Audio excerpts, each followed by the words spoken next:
and peril. Before Joe Biden was even sworn in, he knew the coronavirus pandemic would largely define the beginning of his term.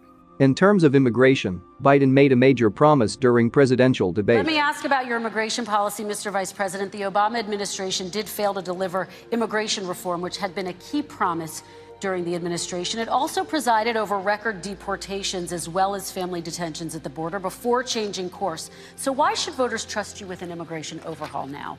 Because we made a mistake. It took too long to get it right. It took too long to get it right. I'll be president of the United States, not vice president of the United States. And the fact is, I've made it very clear. Within 100 days, I'm going to send to the United States Congress a pathway to citizenship for over 11 million undocumented people.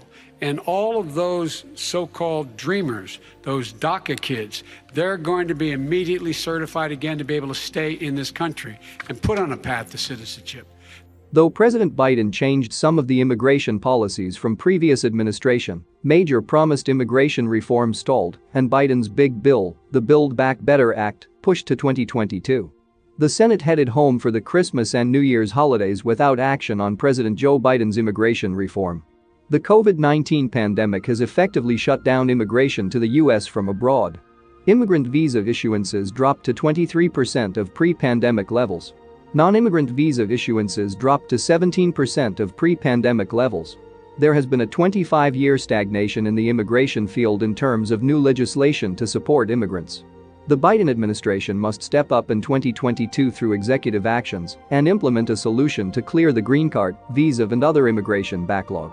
As the pandemic continues to severely affect worldwide visa operations, families of U.S. citizens and residents as well as U.S. businesses that depend on foreign talent are hurting. Consular interview appointments are scarce or unavailable. And clients are understandably anxious about being stuck outside of the U.S. for the foreseeable future. Family visa backlog. The suspension of routine visa services due to COVID-19 reduced immigrant visa issuances to a quarter of pre-pandemic levels.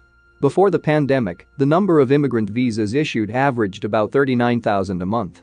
During the pandemic, that number dropped to an average of about 9,000 a month. The immigrant visa backlog at the National Visa Center (NVC) has increased by 800% during the pandemic.